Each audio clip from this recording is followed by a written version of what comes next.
Bem, governo, como é que nós estamos a partir de um pressuposto de que os pastores, as igrejas mesquitas também, porque é por termos em conta que não é apenas o cristianismo que tem debatido sobre a questão da espiritualidade, temos o hinduísmo, o budismo, entre todas as outras religiões.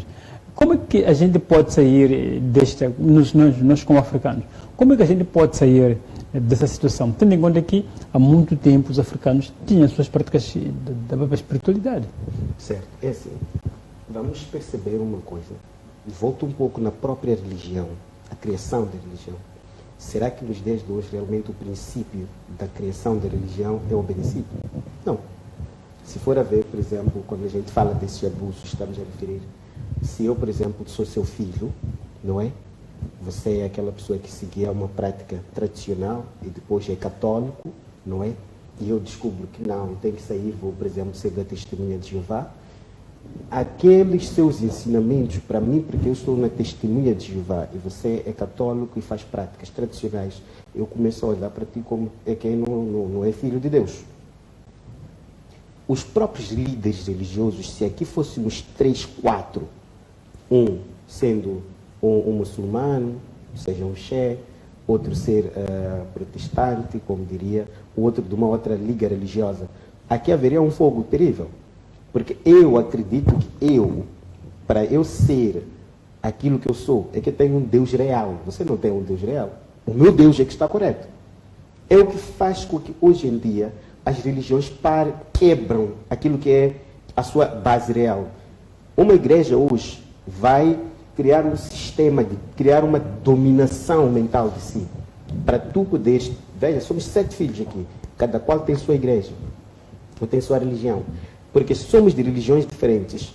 Nós aqui em casa podemos ter choques terríveis. Eu sei disso porque eu tenho entrado em casas onde tenho que fazer trabalho e lido com esse tipo de situação. Então, eu defendo uma tese na minha religião e você defende outra. Você vai me ridicularizar na minha tese, se esquecendo de que nós partimos de um princípio de ética, moral, respeito e todos nós vamos ao encontro de um único Deus da natureza. Então, essas coisas acontecem por quê? Acontecem porque o ser humano criou um Deus divisionista, Deus dele, aquele que é só correto para o homem, não para a humanidade, não para a natureza. Então, é daí onde as igrejas hoje em dia, ao invés de construírem, só destroem. E você vai ver que para perceber melhor esse lado, vamos partir do princípio de percebermos que o cristianismo, quando chega aqui, ele foi muito oportunista. Se não fosse pelo cristianismo, há países que até hoje nem teriam negros. Se existem tantos negros espalhados pelo mundo, é porque o cristianismo vendeu o ser humano, não é? Por interesses próprios, através do nome de Deus. Não foi Deus, foi homem. Os muçulmanos também, a invasão dos muçulmanos em vários contextos, em Moçambique, por exemplo, no norte, concretamente, não se fala, por exemplo. Estamos a falar de uma questão de vontade própria, ou uma migração por um motivo X. O cristianismo, quando entra, o código da vida, a Bíblia que o homem trouxe, aonde ele encontrou o homem conseguindo chegar a Deus, a sua própria natureza, a sua própria maneira. Veio realmente, como dizia o caro colega aqui, a diabolizar as práticas que existiam para que essa religião do branco tornasse-se dominante. E foi ver que, na verdade, ela é dominante, mas procura ver os resultados. Os mundos estão muito mais em guerras do que nos tempos, porque nós acreditamos numa salvação em Cristo e só para dizer que já aceitei Jesus Cristo. Eu não preciso saber se eu sou racista, se eu sou arrogante, se eu sigo os princípios daquela regra de salvação.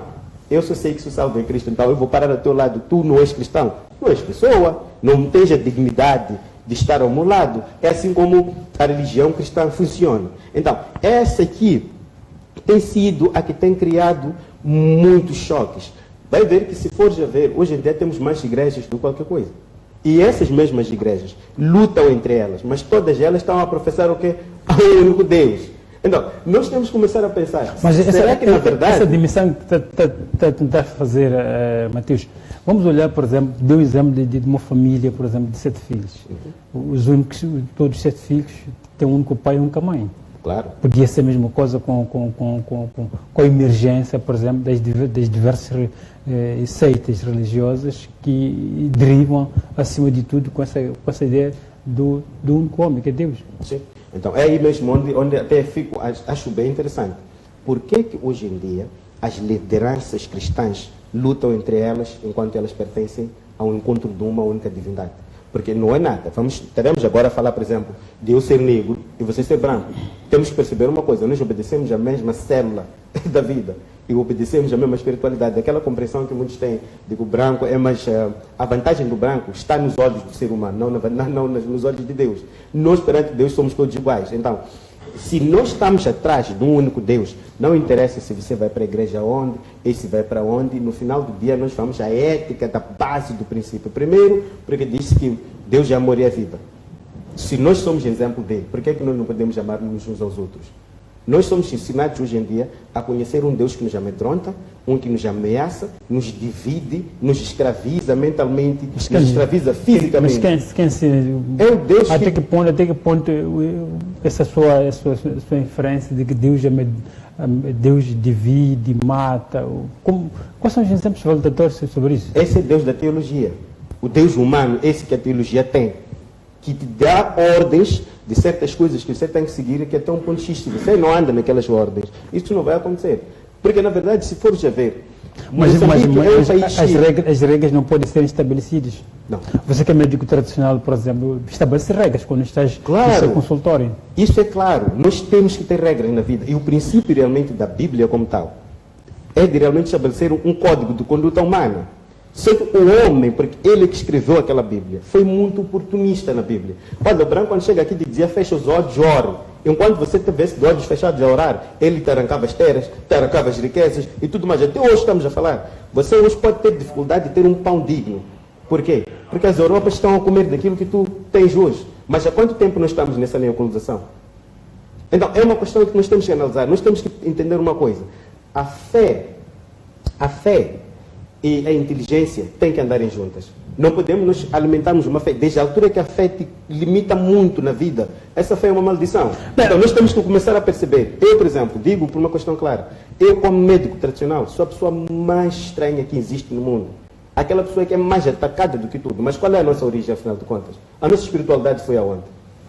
Então, simples. Eu me sinto até muito bem, porque eu, assumindo a minha medicina tradicional, eu assumo a minha espiritualidade. O homem que para ao meu lado diz que eu sou diabólico, sai daqui e vai para o meu consultório e faz uma consulta, mas diz assim, que você não deve entrar no meu ramo. Mas é lá, estamos já hoje. Bem,